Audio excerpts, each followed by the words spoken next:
Hey everybody, just popping in before the episode gets started to let you know that there will be spoilers for Avatar: The Last Airbender, including some of the comics, and Harry Potter, including The Cursed Child, just in case you're not caught up. Otherwise, enjoy the show.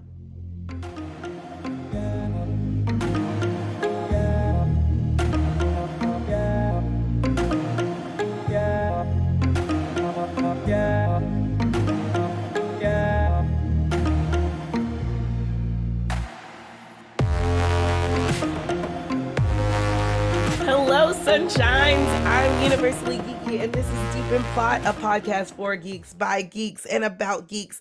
On this show, we break down archetypes and tropes, the characters and situations that fit that brand, and just for fun, we rate them. All of these ratings and rankings are based on our own personal opinions and experiences, but of course, you are welcome to add your own. I'm going to be joined today by my friend BJ. BJ, tell everyone hello. Hello, hi everybody.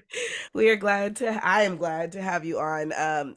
I'm gonna just already go ahead and start, listeners. You might notice that my voice sounds like icky, and that's because I am icky today. So please forgive any sniffing and coughing from both of me and BJ. BJ's having allergies today, so this is gonna be It's just so good. fantastic. It's so good. It's like it's gonna be some weird like ASMR Yeah. thing. Like, Yes. if that's your thing. Yes, you get and the blue screen. I'm set up in my bedroom today, everyone. So it's not my usual like super professional setup because today you get sexy COVID voice. So enjoy all of that. Yes.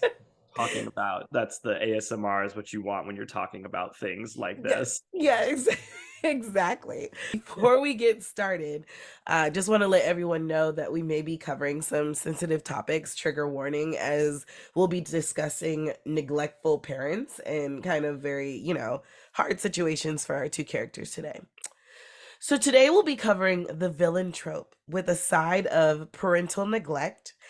Now, this one, like I was telling BJ earlier, was really hard because both these characters we'll be discussing today are the antagonists in their stories, but a lot of their issues come from how they were raised. Characters that fall under the villain trope are the antithesis of heroes, and yet we love them or love to hate them, known for their cunning and intelligence, and are sometimes enjoyed just based on how evil they can be. Villains tend to be very determined, coming back again and again despite being thwarted by the hero. In the case of parental neglect, you can't help but feel a bit bad for the villain. Characters who suffer from parental neglect are shown to have parents that pay very little attention or show care to them. Sometimes the parent is busy with work or they and their child Sometimes the parent is busy with work or they and their child aren't emotionally close. Our baddies for today are Azula and Draco. So, BJ, can you please give us a bit of an overview of how you are connected to our two baddies today? Yeah, I mean, I just want to point out that determined kind of it's just there's a lot of Slytherin tropes in there on the bad guys. So, just no disrespect to anyone who's possibly a Slytherin here, but yeah, I'm just pointing out that there is some parallel there Yeah. with evil and bad people. Thank you. Thank you, BJ. Yeah. We're You're all welcome. awful. You're welcome. I know we're both repping. I got my Happy Christmas sweater. It's so cute. You know, even though it's later winter, early spring-ish at this point. So whatever. It's totally I fine. have been a Harry Potter fan almost since the beginning with the books. Mhm. I think it was funny because if I remember right, they came out when I was like 10, 11, 12, so right around the same age as Harry. And it was one of those things that like was super popular, and being the great 10-year-old that I didn't want to do things that everybody else liked. And eventually my mom was like, shut up, you're being dumb, and gave me the books for like Christmas or my birthday or something, and then I was addicted ever since. So I'm a pretty big Potter file. Is that what they're called? I think so. That's still such a weird. I don't know how I feel about I that. don't think I like it. I don't know if I like that. But we are yeah, I love that that fandom, and I still am pretty connected with it, and I like that it's kind of taken on a life of its own, which I appreciate. So Yeah. that's Harry Potter. I even have my wand from the wizarding world. There you Nice. go. Get it past the blur. Love it. Whee! Whose wand is So I that? always take that. Oh, I got one of the like generic ones because I That's thought it okay. looked really good. This was like an oak wand or something like that. Because nobody else owns it, so it's my wand. That makes sense. You might as I really do want my own like custom wand. One of these days I'm gonna do it. It's pretty great. It's pretty Yeah. great.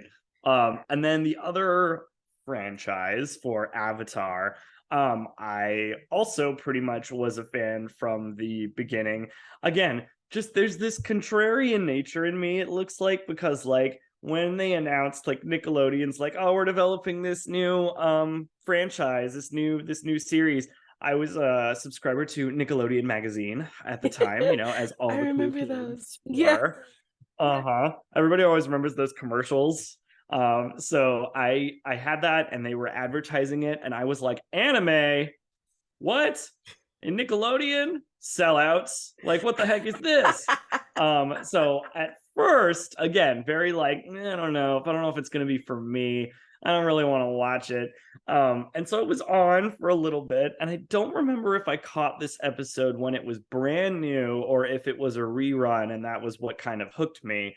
But the episode that finally got me to realize that there was like something special about this series was The Storm, Mm. which was the episode where you learned about like Aang's backstory and Zuko's backstory, which kind of ties into what we're talking about with the bad parents of these universes, because obviously that was the episode where you found out how Zuko got his scar.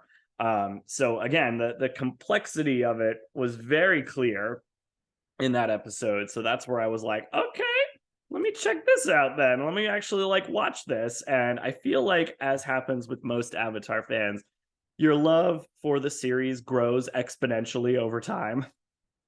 Like, you Sure. start relatively like, okay, this is interesting. And then it just like, this is the best show ever. It's so Excuse good. me. I almost made it through That's that. okay. So it was just one of those shows that just took on a life of its own, and it's just great. It's so great to like see all the people coming into the fandom now and getting to watch it and appreciate it and love it as much as I do. So Yeah.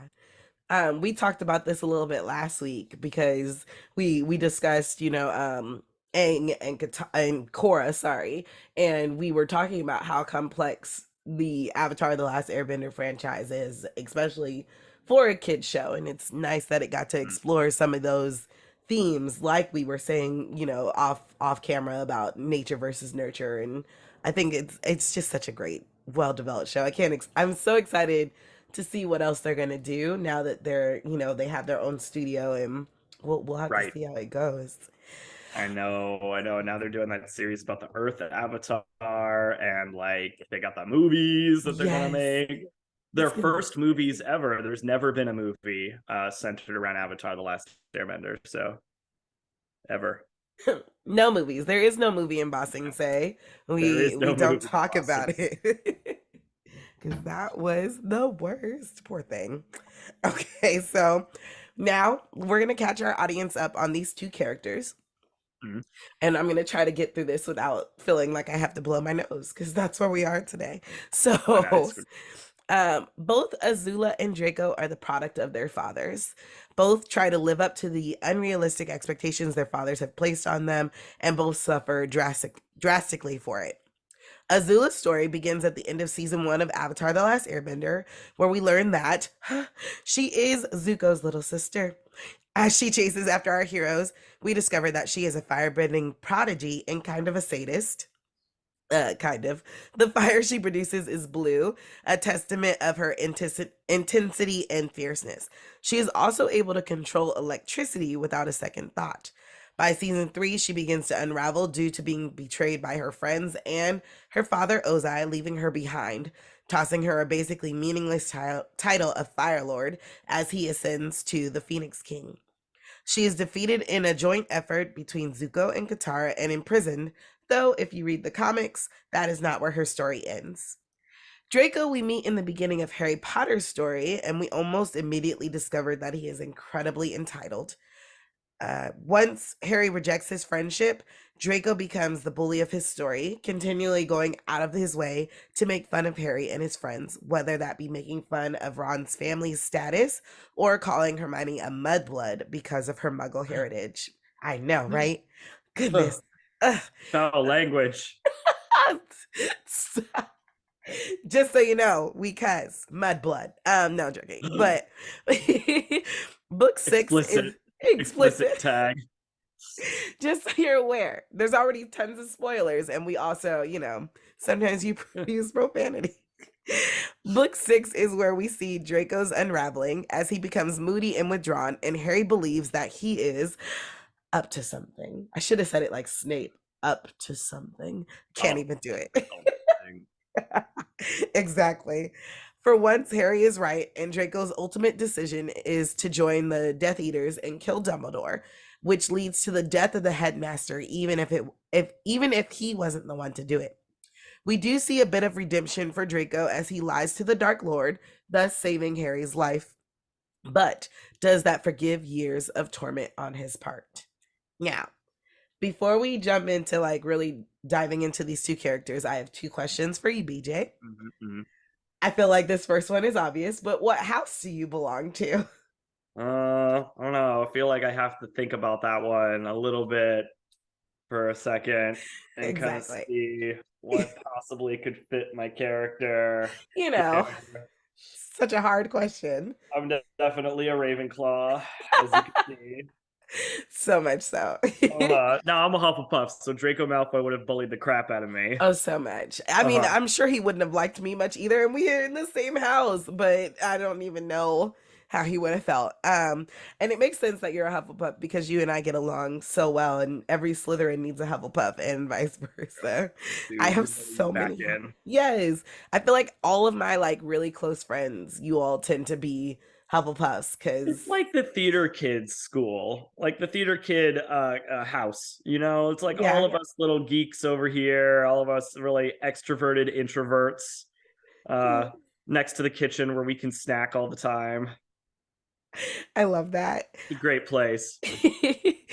I know you're actually the Hufflepuff common room is probably if I were a Hogwarts student and could sneak, I would be like, I'm gonna hang out with the Hufflepuffs because one of the cool things when it first remember Pottermore? Yeah. When that was the thing, I think it still exists, but it's not what it used to be at all. No. But when you first started with that and you could get sorted into a house and all those things, I got Hufflepuff and I was very upset because, of course, at that point, everybody was like, Hufflepuff is so boring. No one interesting is from Hufflepuff. The only one who was interesting died immediately. So but I thought what was cool was it gave you information on the house that you were in, and the sorting after the sorting, you went to your common room and everything like that. That's the only common room that Harry did not visit. So that was the first you got information that you wouldn't otherwise get if you weren't a Hufflepuff. So I thought that was kind of cool.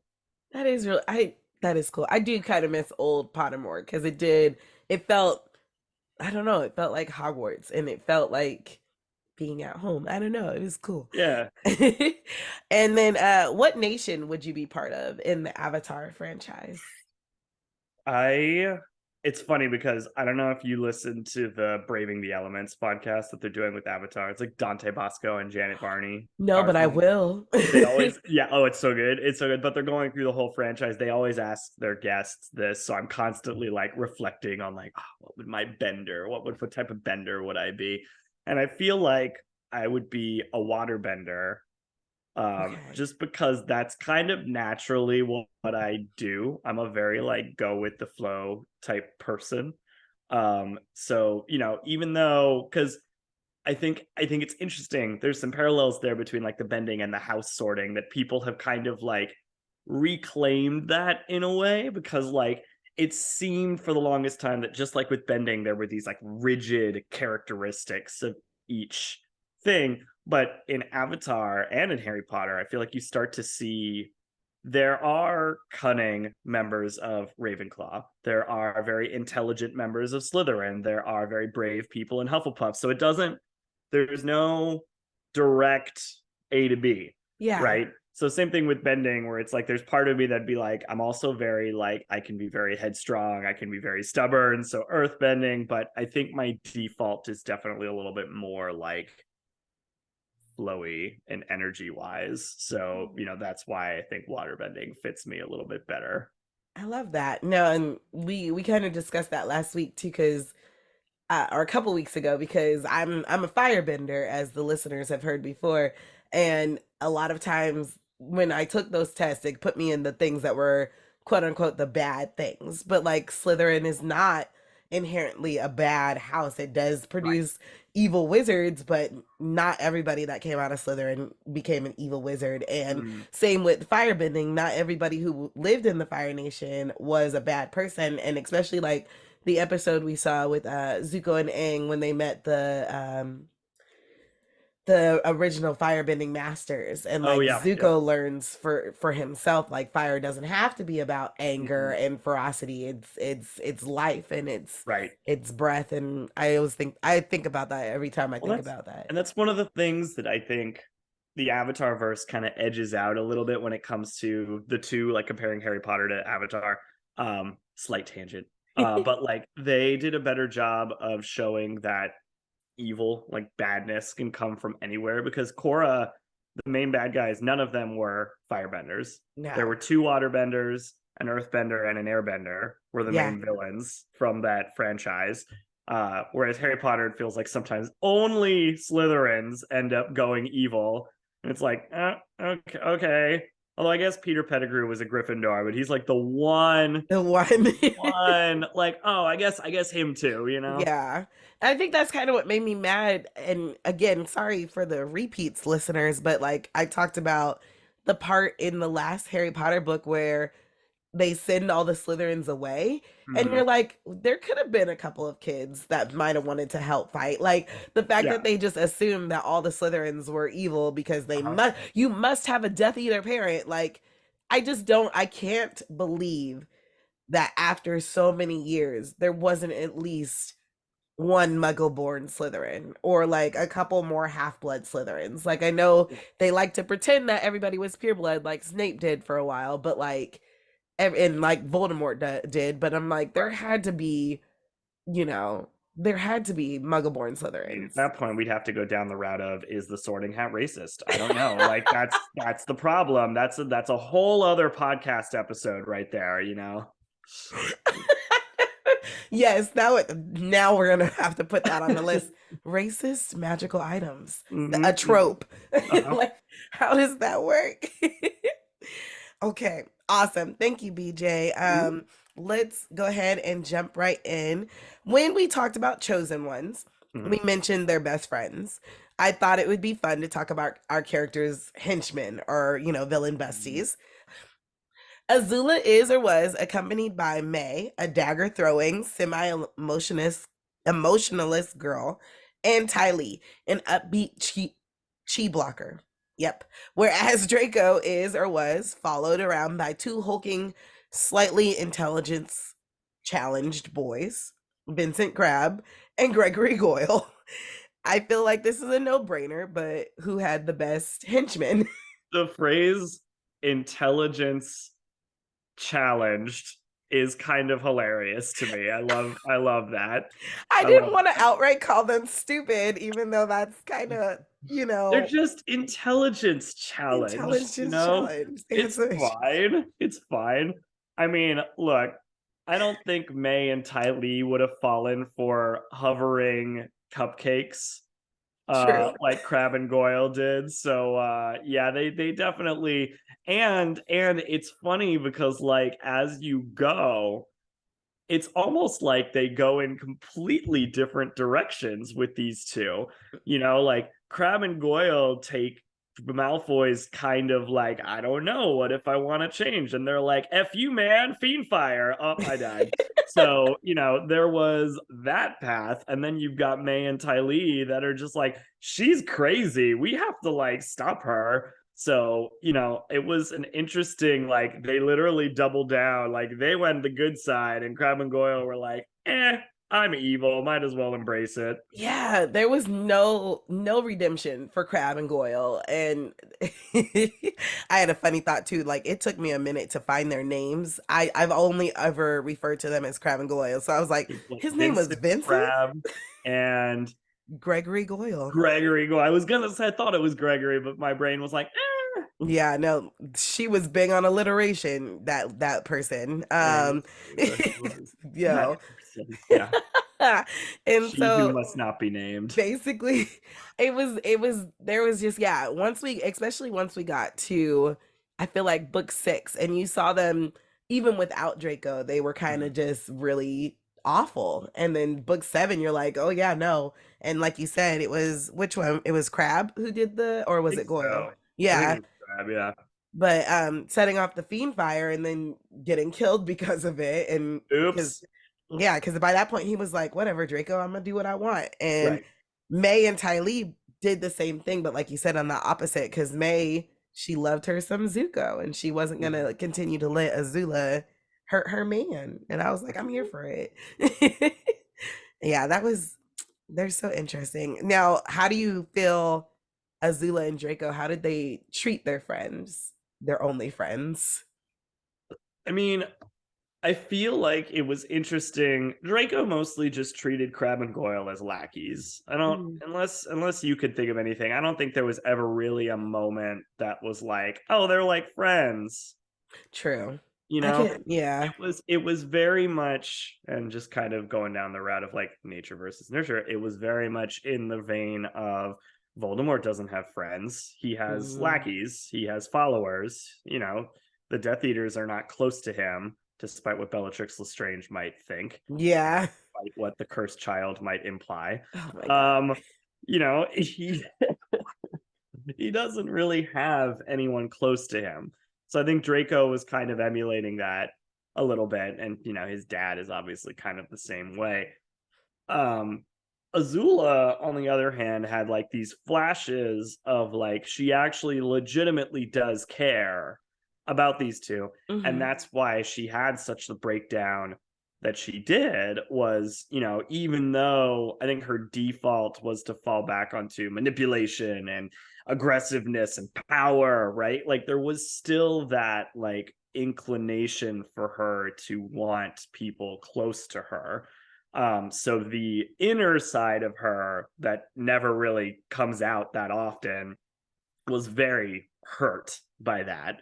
The vulnerable side was definitely affected. So like the beach is a really good episode with them, where you start to see that there is some actual friendship there. And I think if there wasn't, May and Ty wouldn't have stuck around as long as they did. Yeah. Like part of it was probably them hoping that maybe they could like get their friend back. Yeah, because I always wonder how she was. They've been friends since they were kids. Right. So I always wonder how she was, if she was always this little evil, manipulative little girl, or was she sweet like when they were kids? And that's why, like, and I feel like with royal families, it might always start off with like, oh, well, she's a princess, you're the same age, so we're going to send you to hang out with her. Right. And maybe they got stuck that way at first, but I think, like you said, I think there was definitely some kind of care there. Like, I think Azula made Ty cry at one point. Oh yeah, during the beach episode. And she did seem to feel genuinely bad about it for, for a second. But then you also think about the fact that she set like when she was trying to get Ty to join her, and she like set the circus on fire basically, and you're like, yeah, it's just weird. Their relationship was so odd. But I think, like you said, if she didn't care, it wouldn't have hurt so much. Poor thing. No. And, they legitimately were excited to see her when she came to recruit them. Yeah. So, I think that there would definitely, and they all, like, just like with Draco, they met at school. So they were friends from the Fire Nation Academy for Girls. Which I'm curious about because obviously Azula and Meg both came from like political families, but Ty Lee, we never really learned too much about her family, besides the fact that she had 7 identical sisters. Which is So so that would weird. be, I know, right? So be curious to kind of see what her tie to the Royal Fire Nation Academy, like how she Yeah. was a member there. But yeah, yeah. So I think that they definitely had that bond uh early on, and then it never really came back. Yeah. I always just assumed Ty Lee was a noble of some sort because I think they called her Lady Ty Lee, Oh, but maybe. I Yeah. don't know. But that's true. I want to know more about Ty Lee now that you said that. Like, she needs her own story. Right? Oh, that would be interesting. Okay. As stated before, both our villains have the absolute worst dads. Ozai raised Azula in hatred, honed her to be perfect and merciless. Lucius does seem to love his family. However, there are definite signs that he pushed his son to do some very questionable things and treated him poorly. So, who would you say had the worst dad? Oh, geez. I mean, definitely Ozai out of the two. Like, Yeah. scarring Zuko permanently, banishing him. Like, not even related to Azula at that point, but just like how he treated Zuko. Like, I guess Draco, this hypothetical younger sibling to Draco, probably a good thing that Draco was an only child, because Lucius would have definitely had a favorite Oh, for out of the sure. two, you know. Yeah. Um, so yeah, feel like Ozai.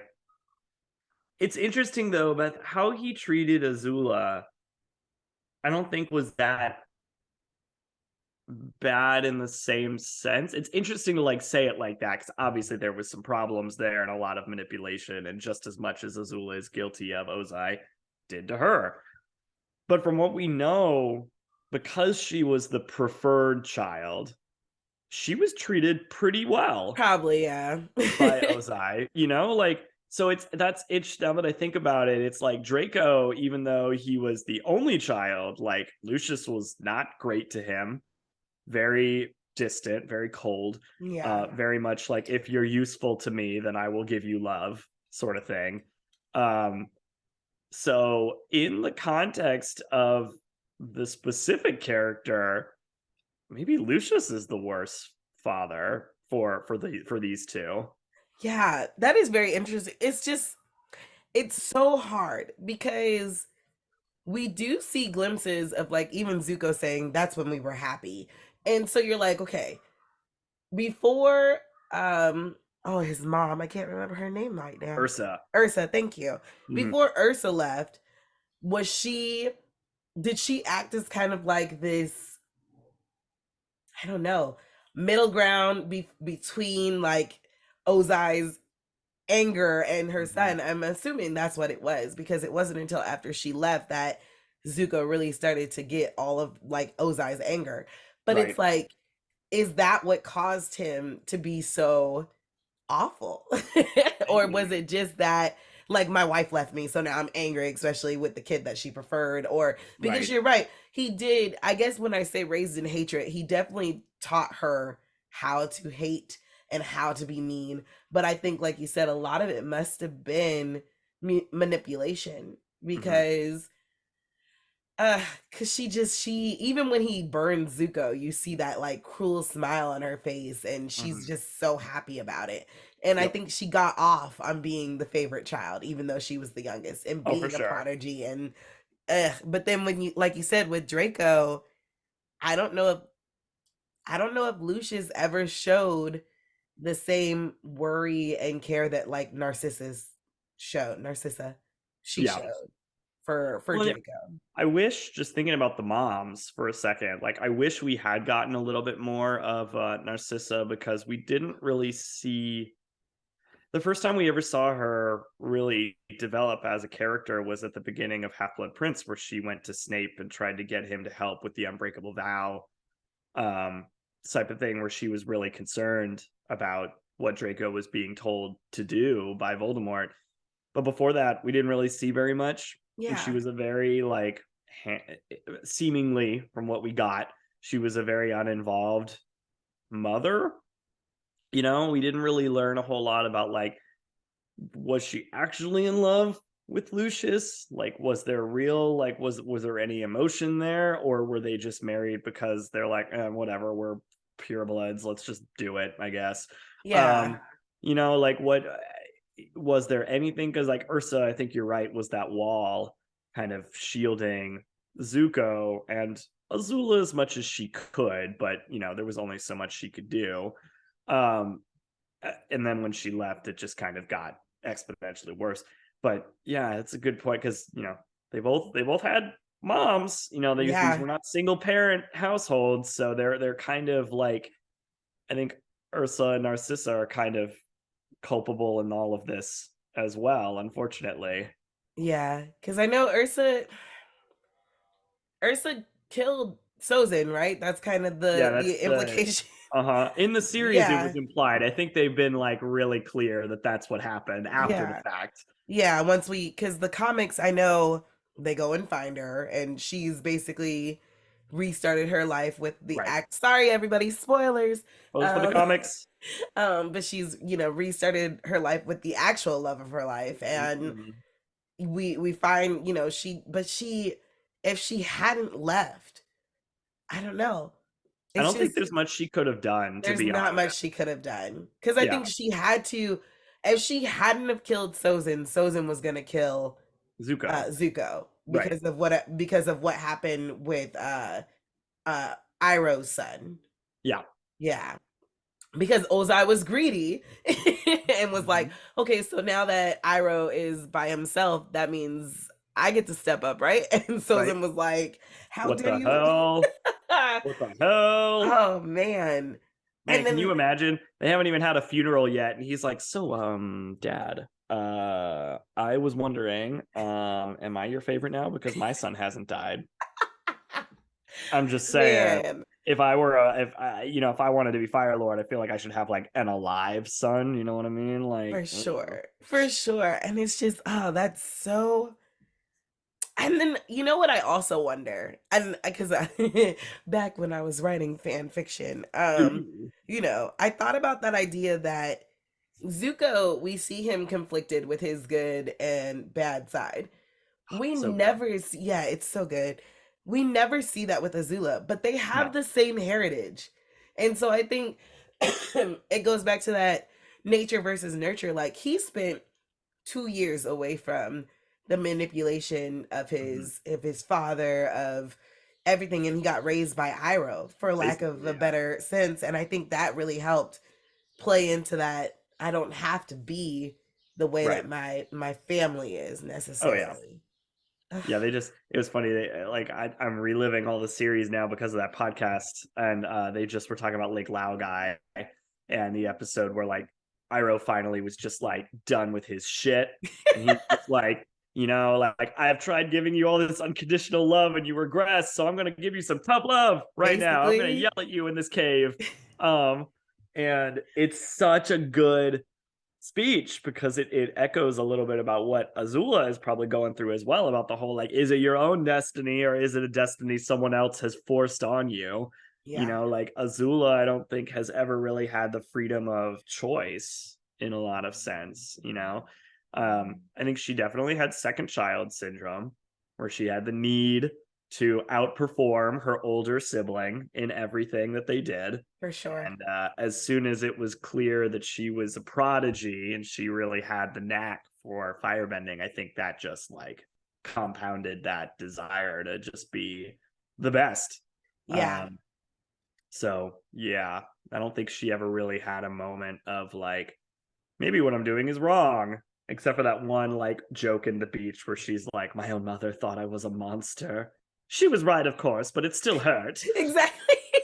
We mentioned that last week too because it's so she is such a complex character too, and just in the fact that like we learn to be able to control lightning, don't you need like this really intense center of peace? Mhm. And she doesn't exhibit that whatsoever, but yet she's just like lightning, lightning, nightly. And you're I like, think she does, except in the final like Agni Kai between her and Zuko, because she's very cold and calculating at all true. times. She is a very like you really watch her, and when she's bending, she's not very she's emotionless, which is why it's funny with the blue, because blue is a very cold color. Like Yeah. it's very like counter to how Zuko firebends for the most part in the series, where it's all based on anger. Like she's never angry when she fights. She's just very precise. Now I need to rewatch because you're right. Like trying to think of all of her battles, she's usually just she's doing Right. it. She hardly ever has a moment where she feels like she's out of control. Yeah. Which is why like when May and Ty Lee betray her, like it's such a big deal. Like, and they did a great job of like animating that moment, the acting in that one where she just like she had this shocked, like she could not believe like what just happened, Yeah. and neither could Ty Lee and May. They were like, what the fuck? What did we just do? What We did we did just it. do? Just run, just run. Oh, too late. Man. Okay, before we continue, we're gonna take like a quick 10-minute break, a bookmark for you readers and listeners and watchers, and we will be back. All right. Woo.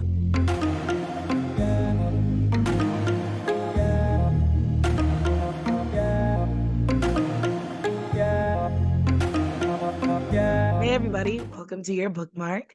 Please excuse my super raspy voice. It's been a long week of teaching and singing with my students, and I'm just trying to earn my voice back from Ursula.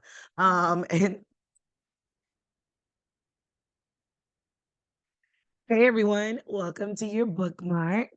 Please excuse my super raspy voice. It's been a long week of teaching and singing, and so hopefully I can take some vocal rest after all this is done. But I just wanted to say I appreciate you all for listening and supporting Open Plot. I know this is only episode 3, and we're just trying to gain momentum. So if you know anyone who you think would be interested in listening to any of our trope conversations, character conversations, please spread the word, pass it along. I would really appreciate it.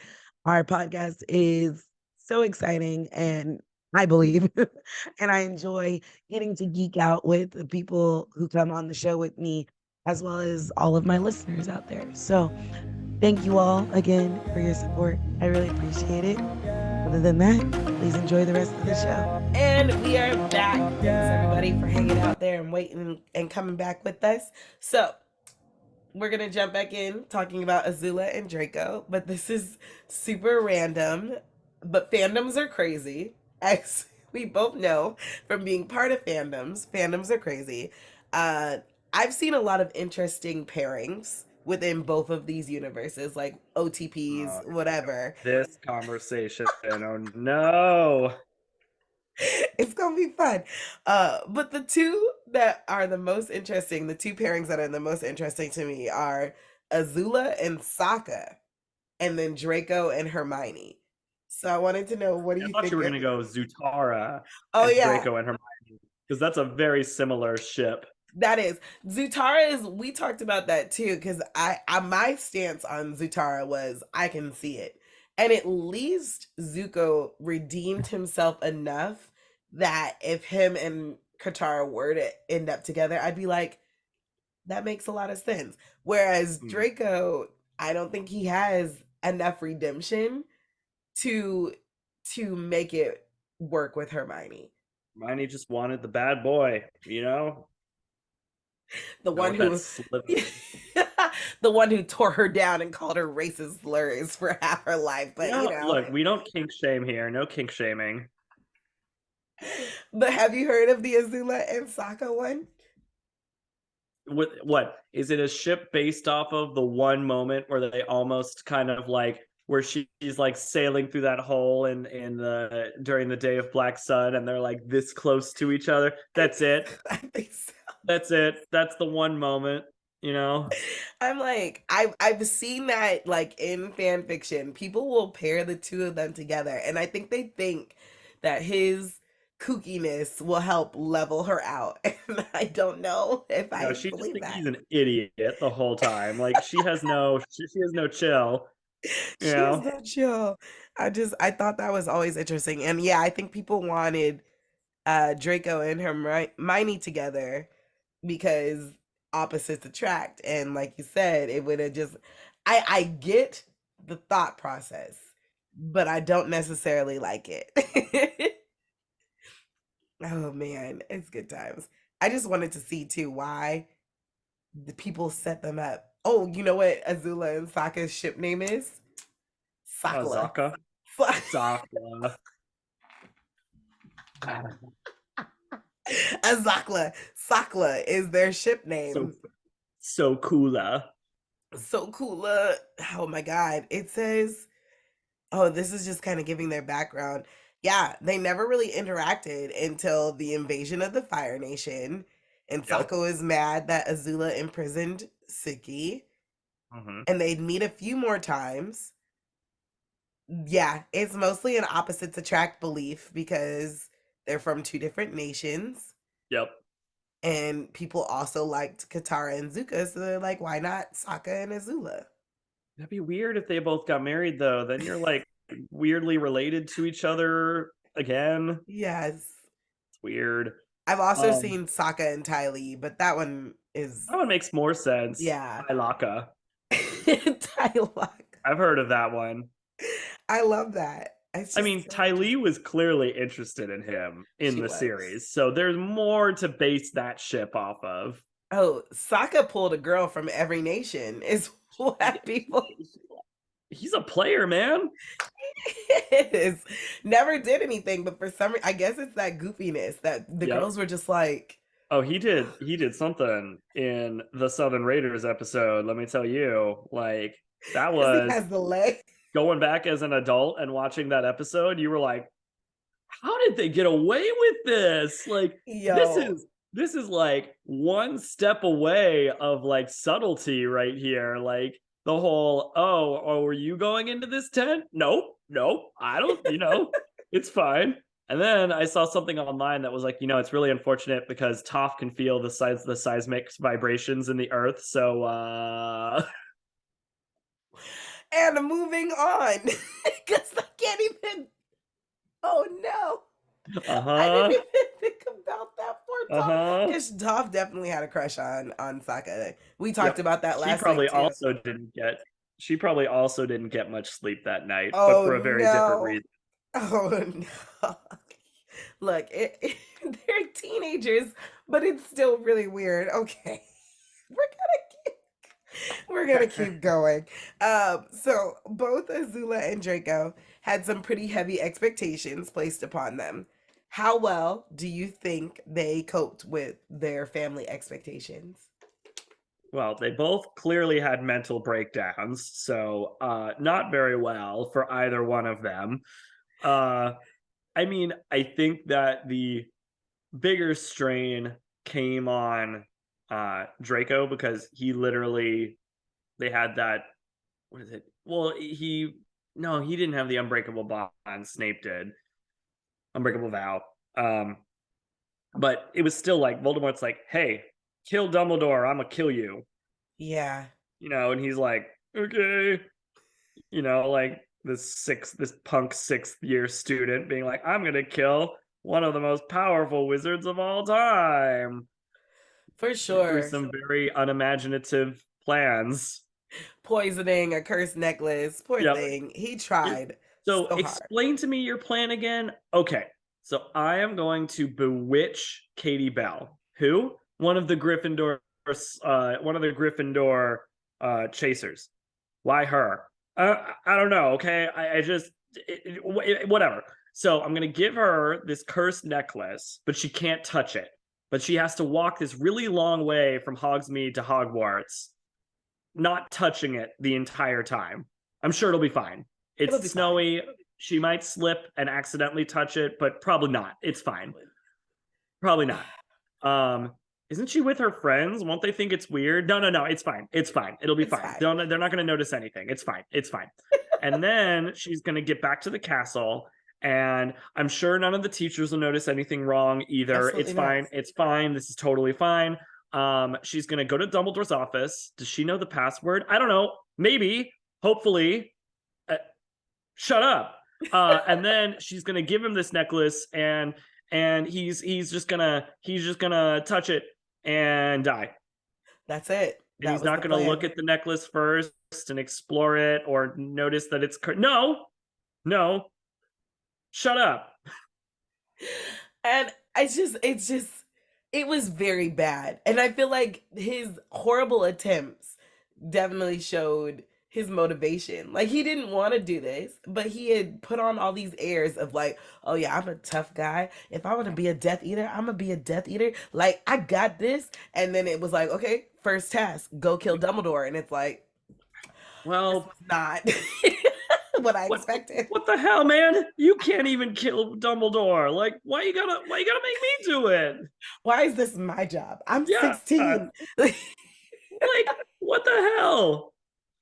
Poor thing. Like, yeah, he really, and I'm like, I know that Voldemort threatened him and threatened his family, but I wonder how much of it too was just like Lucius being like, you better do it because he said to do it, so you gonna do it. Oh, I'm sure. I mean, that's the thing. I know that plot line was the entire reason that family fell out of allegiance Hmm. with him. So I think it goes back to the previous point I was making that there's clearly some type of love for their family in that book because Narcissa is desperate to protect him. We see that even more when she tells Voldemort that Harry is dead, even though she knows he's not. Um, there's like a lot of it's all in self-preservation. It's not completely like uh what's the word? Altruistic. Like they're still protecting themselves as opposed to protecting other people. But I think that punishment because of the Hall of Prophecy, um, which is funny to me because like I feel like it's hard to remember the fact that like the beginning of the next book is only like a week after the end of the previous book. So you forget that like, oh yeah, this happened like last week to Yeah. them, but like Voldemort was like, hey man, you didn't get my prophecy, so I'm gonna make your son kill Dumbledore. We good? We're good. We're good. I thought so. Because I'm gonna kill you if we're not good. So we're good, right? We're Yeah, good. Okay. Um, but yeah, that definitely set the course of like, oh yeah, this guy sucks. I don't want to work with him anymore. for sure. Um, so with Azula, a lot of that after a certain point, and Ozai is not innocent in any of this, but I think a lot of that pressure came from herself. Hmm. It was not an external pressure. Uh, like I said earlier, it's definitely that second child syndrome that just got taken to the nth degree at this Oh, point. for sure. So, in terms of like the pressures, I feel like Azula kind of handled it better in a sense because she put it on herself, Yeah. whereas Draco was just kind of like you could see him deteriorating over the course of the sixth book. Um, and even after that, like that whole family was just destroyed emotionally. Yeah. I know Azula, she wanted to be perfect. Right. Man, she had to be perfect.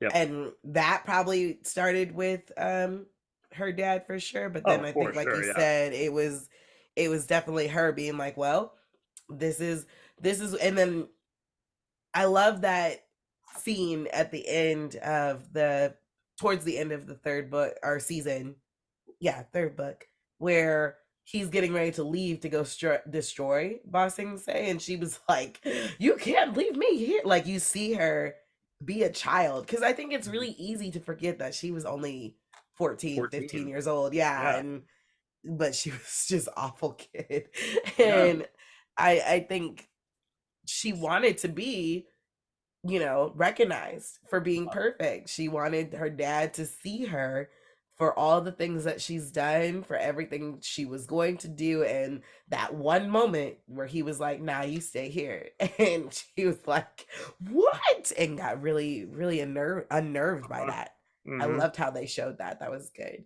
Whereas Draco, I almost said Zuko, their parallels are so. We could have done Zuko and Draco, and that would have been an Sure. interesting parallel too.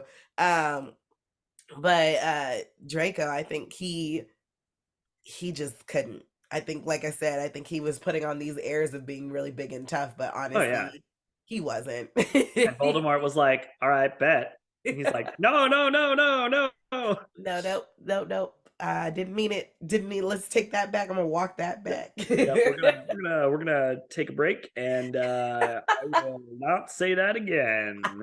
I didn't mean it. I really am not. Uh, I'm really just a kitten on the yeah, inside. I'm not a snake. yeah. I'm really soft. Poor I'm a thing. nice little kitty. That's Nice me. little kitty. I really would like to see like the after effects. Like you said, their family, the Malfoys fell into disgrace because Mhm, of all of this. mhm. And especially with Lucius going to jail in the fifth book. And it would be really interesting to see how Draco builds his family back up now that it's just him and his mother. Because I'm assuming Lucius probably went back to prison after the fact or everything. We don't know, Yeah, but I guess we don't know. yeah, be interesting. Yeah, yeah, because I feel like a lot of those learned behaviors of his never really went away in a sense. Like there's still, even in that epilogue where they talk about seeing Scorpius, God. um, there's still that air about him of, I know I did something wrong, but I'm never going to admit it. Yeah. Like they had that brief moment where, they gave the nod to each other, the dude nod The of like, dude nod. I uh-huh, recognize you. You yeah, recognize me. exactly. But they're not friends. There's no gratitude there. It feels very much just like, I know what you did, but I'm never going to like acknowledge it, For sure.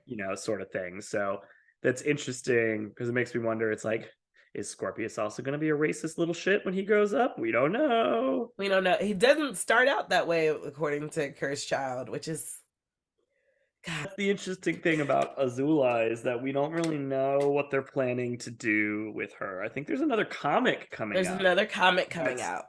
dealing specifically with Azula. Yeah. This might go into one of your topics that you have coming up, but like personally, I don't think that Azula should have a redemption arc. I was gonna ask that question. Yeah. Like personally,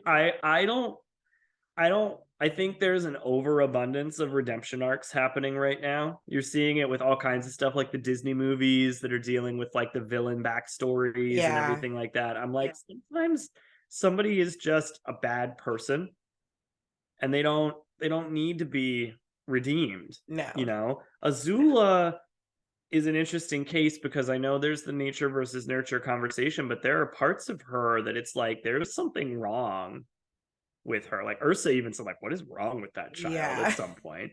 Yeah. There is some like sociopathic tendencies with her. Like it was her idea to burn the Earth Kingdom to the ground. Exactly. That literally, not even Ozai suggested that. I mean, he took the idea and he ran with it. So clearly there's some issues there. But it was the fact that he was like, what can we do? And she's like, burn it all to the ground. Like, that was like first thought that I could come up with off the top of my head, just burn everything. And he's Yeah. like, cool. Sounds First good. idea wins. Yeah, Yep. exactly. No, and that was gonna be my next question because you're right. Cruella was an interesting movie, and I think also it plays to the fact that because I can't think of names today, the actress who Emma plays Stone. thank you, Emma Stone. She's a good actress, and so I think that helped. But like Maleficent is one of my favorite Disney villains purely for the fact that she was just like, y'all didn't invite me to the birthday party, so boom, you cursed. And I thought, like, Yep. I love that level was of bored. petty. Yeah, if I was bored, was let me bored just to go death. curse a baby. But I Yeah. love that level of petty.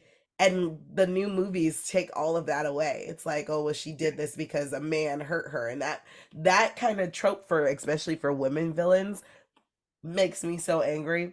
It pisses me Mhm. off because I'm like, I can be evil just for the sake of me wanting to be evil. I don't need to do it because a man broke my heart or, you know, took away my wings, which was an allegory Exactly. for other things, but we're not going to go into that. Preach. Yeah. Preach, Maleficent. Preach. I'm just like, but yeah, no, I think my next question was going to be along those lines of like, if you thought any of these, either of these characters, if given a chance, would have made a change for the better. Right. And I think like that was kind of the bridge in my mind on how I started Yeah. thinking about redemption arcs. Is like for Draco, you could definitely see there was some regret there. He didn't know what he was signing up for. And I even say like Lucius didn't know what he was signing up for. I mean, both of them, that whole family is just full of cowards, Yeah. basically. And you can't blame Draco too much for that. He learned it from his dad.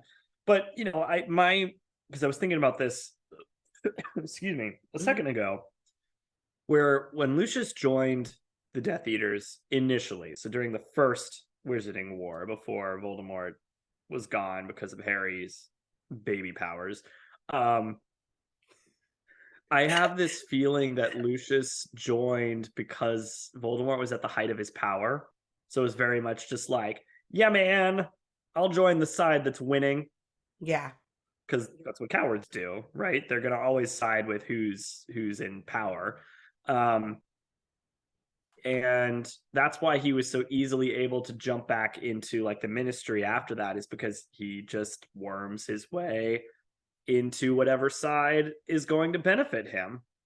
Um so the point I was coming to is just that redemption arc. He saw that what happened with his dad, there was a lot of regret. I think that Scorpius kind of is his redemption in a Yeah. sense.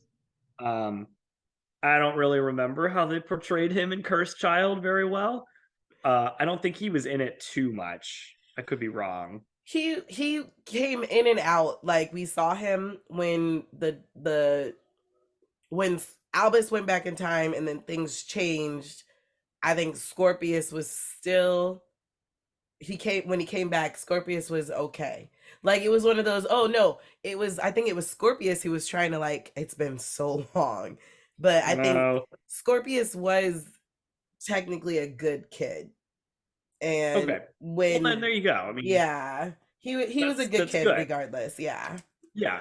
So I think that is kind of Draco's redemption in a sense. Yeah. He will never fully own up to his part in all of that. There will always be some blame that he's like, well, it was my dad, well, it was Voldemort. There's never going to be that like acceptance that like I also was part of the problem. Yeah. But I think he acknowledges that enough that he's going to help his son be better.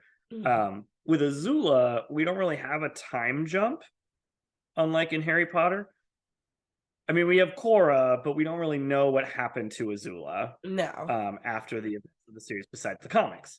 So, but to me, there's never going to be any type of acceptance on her part that anything she did was wrong, or that Yeah. she should have done things differently, or that she could have done things differently. So I don't I don't know. I feel like, and that's why I get on my soapbox about these redemption arcs that we're doing at this point, because it's like you're gonna have to jump through a lot of hoops to even make this make sense. And then at Yeah. that point, is it worth it? I don't think so. Just let Azula be bad. For sure. Zuko was our redemption arc. Zuko was a great, fantastic redemption arc. So good. It's like one of the best redemption arcs that I've ever seen. Um, we don't need that again with Azula. Now, So I don't know. it'll be very interesting to see because yeah, I did see the comic you're talking about, and it said something about diving into like her past and why she's the way she is and things like that. Because after the show and after she's in prison, they let her out to do the things that they did. Trying not to give too many Right. spoilers, but then she escapes into the wind, and I'm like, I'm curious to see where she goes and what she Yeah. finds out about herself, because this will be her crossroads. But then it's like, if she does stay evil, it would have been interesting to see her come back in Korra, because she's not going to be able to come back in this new one because it would be too far in the future. We're Right. assuming that she's probably old and long gone. Yeah. Poor things. It was so interesting to see who they kept alive and who didn't, like Katara. Wow. And there's a ship for you. There's a Katara ship. and Korra. Technically, they did get together. Technically speaking. But Yep. Katara, she's all old and over. Meanwhile, Zuko is older than Katara, at least by 2 years, but he still like seemed to maintain a lot of his agility based on that fight with Zahir and stuff like that. But it's just, or with the Red Lotus. Mhm. So, but then Sokka's gone and I mean, Toph is still there. my personal theory about that was that Sokka was killed by the Red Lotus. Mm. They never said it, but Sokka, it would make sense to me because they were all about anti-government, and Sokka would have been the head of the Southern Water Tribe. Interesting. And they were trying to kill Korra, and in the process, oh, Right. new So, head canon. personal headcanon that I Yeah. don't think I can take credit for that. I think I saw it somewhere, but like I really like that theory because I would have added so much more emotional stakes to the fact that like these guys are not good. Like they No. killed Sokka. Like we should automatically hate them at that point, you know? Oh, wow. I like that. I mean, it's sad, but I like that. Mm-hmm. Oh, interesting. Mm-hmm. But yeah, no, back to Azula. It will be very, if she gets a redemption, like you said, it'll take a lot because she Yeah. did some really awful things. Yeah. Yeah. And I mean, there just was this, again, it's that sociopathic side of her that does not mean that she can't be redeemed, but it's just this lack of connection with people. Like Zuko, the reason his arc worked is because he spent so much time in the Earth Kingdom and he got to know these people that lived in that kingdom on like a personal level. Because you can For sure. see a lot of the same tendencies in him as you see with Azula in season one, right? Where he's going to all these places. None of these people mean anything to him. They're just in the way. They're peasants. They don't mean anything. They're not important. But when he's forced to like humble himself and then he has to like live like they do and rely on the kindness of strangers and all of that stuff, he's learning that these people are human beings and they Yeah. have emotions and families of their own and they have issues that they deal with. And you know, I think that Azula never really got that perspective, but she also would never really consider that. You know, if she was in that situation, my feeling is she would basically look at it as like, well, of course, these servants are taking care of me. So that makes sense because I'm a princess. So I don't Yeah. need, like, they don't need my gratitude. They should be thankful that they get to spend time with me. For sure. She's such a complex character though too, and I'm just, Mhm. yeah, because now she's on her own in this new comic that's coming out. She's gonna be on her own and trying to figure out her life, and I wonder if she'll try to come back and take over the Fire Nation, and because that would be a story. I feel like at that point the only thing you can do is get rid of her. Yeah. So Right.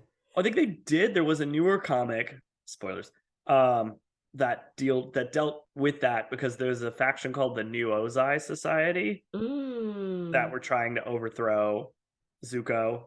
Um, a member of the New Ozai Society was May's father, so that was a big deal.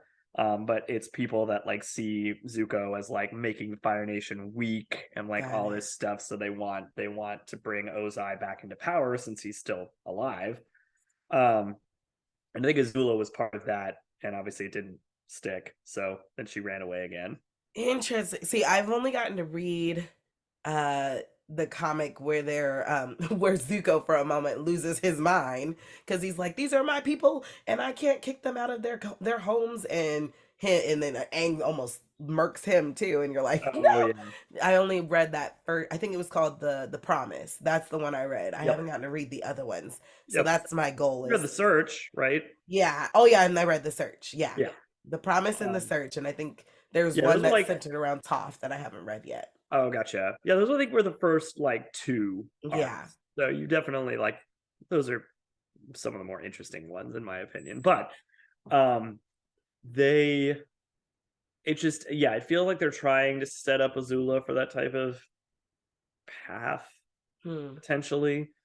So we'll see. But yeah, I don't know. It's tough because obviously the last Agni Kai in the series was portrayed as like this really tragic moment. Yeah. You know, it could have been this really intense fight because, you know, as they say, it's the showdown that was always meant to be. And they get into it, and it's this sad, slow music because it's this brother and sister that shouldn't be doing this, No. but circumstances have forced them into this literal fight to the death. That's the whole purpose of this Agni Kai. There's not going to be any submitting. It's going to be until one of them, well, Zuko would let her live, but she was aiming to kill him, Oh yeah, basically. no, she would have took him out. Uh-huh. So, you know, it's always portrayed as like this awful, awful moment, as beautiful as the animation is in that. And it really is like, that is one of the most gorgeous scenes in that entire franchise, which is ironic to say because it's these massive torrents of fire and everything's burning, and you know, but like, and then at the end when Katara subdues her and then heals Zuko, so she's just like outright lost. Did not kill Zuko.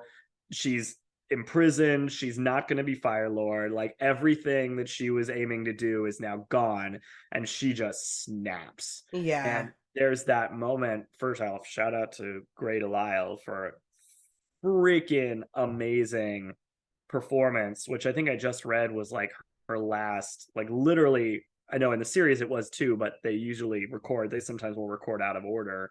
That was her last performance. So she really like channeled the fact that it's like she's done with this character essentially, and that's kind of what came out. It's just these awful, inhuman noises in a sense because she's just lost Yeah. everything. You're so Um, good. So so beautiful. you do feel bad for her in that moment because she's 14. Yeah. She's 14. How much can you actually blame a 14-year-old for? You Yeah, a know? lot of it was because of her family, her dad, and like you said, her mom. As much as Ursa was a good parent, she wasn't not at fault Right. for how Azula turned out. She could have done a lot more to make sure that Azula wasn't always spending her time with her father, or becoming the manipulative little girl that she did become. Mhm. But it's It's just, unfortunate. she just has this lack of empathy, I Yeah, think is for what I'm sure. getting at it. And that's why it's hard to buy into any type of redemption story because her response, her knee-jerk reaction to finding out that her cousin had died was just like, well, sucks to suck, Basically, you yeah. know? So I don't know. They're just ugh. I'm excited. I guess we'll end it at that. Is that I'm really excited to see where they take her, and I hope that it makes sense. I guess Mhm. is where it is. So, we're coming to the end of our show. Before we do, just want to point out that if you didn't hear earlier, BJ is repping his Hufflepuff Christmas sweater. I am Hufflepuff. I am sitting in the Fire Lord's throne room, repping Slytherin because I always want to make sure I have a little bit of both worlds in our video. And then, as always, we will end our show with something a little silly. So, keeping Azula and Draco in mind, we're going to do some most likelies. Okay. So, Okay. who would most likely become a CEO at a top company? Azula. Love that. I think so too. Who would most likely be popular at school? Draco. Okay. Agreed. Who would most likely win a talent show? Azula. Why? What do you think her talent would be? Firebending. She But just I don't fireman. think, it's funny. It's funny. I don't think we've ever really seen any type of prowess from Draco. It's so weird because any fanfic you read, he is second to Hermione. They always want to make sure people know that he's smart, but just he can't ever surpass Hermione. And I think Weird. that again leans into the like, oh, if they were that's why he hates Yeah. her, but also loves her because she's He just smarter never than got him. any indication of his intelligence or his magical capabilities. I mean, I will give him slight points because some of it gets taken away because the Nimbus 2001s gave him an unfair advantage. But the fact that he was still able to be a pretty competent seeker to rival Harry, like speed can only do so much for you as a seeker. He was For still sure. fairly like skilled in that category. So I'll give him slight points for Quidditch. But other than that, I don't think we ever saw him do I don't anything. know. It's all been speculation that he was a smart kid or at least, competent. And Right. but like yeah, no, I don't think we ever really get an idea of like what he actually could have done as a wizard. That would be an interesting backstory for him too. Mhm. Who is most likely to become a social media influencer? Azula. Azula. I could see it. I think she would definitely be. First of all, her makeup alone was always on point. That's true. That's true. I don't know, like, and I'm assuming when she was traveling, she did it herself because she had her servants, but like when she's by herself, she was always looking fierce. So she'd be That's like, true. "This Yep. is how you get this eye." So we Yep. don't. Yep. Hmm. Who would be first, or who's most likely to die first in a scary movie? Draco. Yeah, I agree. Because the problem is Azula would be the killer. Yes, she would. She would be the killer, and Draco, like you said, is a coward. So if he breaks off from the group to run away, Right. that's how you die. Who would be most likely to text "on my way" when they're still getting ready? Draco. He has to coif the hair back, make it look Yep. slick and greasy. No, I think he would just be sitting on the couch. He Like doesn't he's want not to even go. getting ready. He's just like it would be like he doesn't want to hang out with this person. So he would show up like 45 minutes late. Like, oh, sorry, the flu network was down. I can't. He's like, I didn't even really want to go. Uh, I'm on my way here to make watching an TV. appearance. Because someone is there of influence and he has to go to meet them, Yep. but he Yep. doesn't actually really want to go. Who would be most likely to make babies cry? Azula. She doesn't care. She doesn't give No. a care. So she's going to do it. And lastly, who would be most likely to be a drama queen? Draco. Yeah, he made everything so intense. He really did. And I'm picturing scenes from like a Harry Potter musical where like Right. somebody will like smack him, like kind of very like light tap me, be like, ow, ow, ow. And I could picture real Draco doing that too. I mean, he did it with the hippogriff because I still really don't Oh think yeah. Buckbeef like, Yep. and then he like walked around in a cast for the Eh. he's my and the girls are like, oh, what was her name? Oh God, Millicent Bulstrode. Millicent Bulstrode, Pansy Parkinson. Oh She's yeah. like, Draco, are you hurt? And he's like, just a Yes. little, Only a little bit. only a little bit. I'm surprised they didn't end up together because she loved her some Yeah. Draco. I don't know. I feel like that's also kind of part of the implication, maybe a little bit, is he wanted to leave that part behind. Maybe that's a good point Maybe. because Daphne and I think, like I said, her sister I think was Asteria. They never really caused much drama. They were there. We heard about them, but as far as like all the gross things that Slytherins did throughout the book, they weren't necessarily involved. Nah, I don't think so. Maybe that's why. Maybe he's just like, eh, Right. leaving that world behind, like you said. Awesome. Great. Welp, that brings us to the end of our show. Thank you again, BJ, for your time and for your comments and energy. If our listeners and watchers want to find you, online, where would you like them to go? I am like the worst at social media, but I have a Facebook page, which only old people use at this point, from my understanding, which makes me feel so great. But I think it's like at BJ Grip Acting. So I'm an actor. So Yes. that'll be where I post anything that I'm going to be doing. So that'd be a good place to follow me. Do you have any shows coming up that people can come see? Not right now. I think we're figuring that out and getting some scheduling figured out for the near future. But for right now, I'm kind of just hanging out and having a good time. That's cool too. No, BJ is fantastic actor. So if you're in the LA Orange County area, BJ's awesome. And if we find out his next show, I'll post it for you guys so you can go support. Woo. Yeah.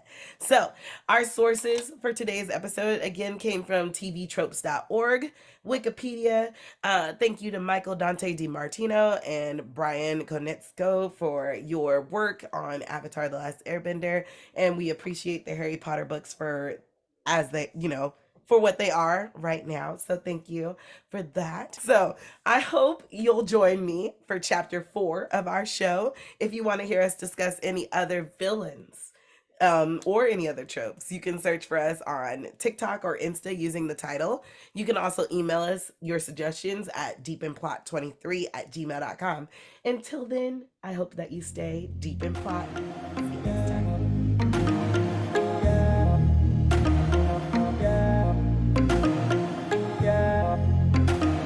Interested in following us?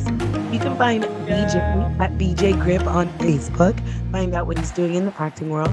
As always, you can find me at UniversallyGeeky on Insta or TikTok. If you'd like to follow the show, it's Deep in Plot Pod on Insta, Deep in Plot on TikTok. Or if you have any character or trope suggestions, you can email us at deepinplot23@gmail.com. Thanks again, and we'll see you next time.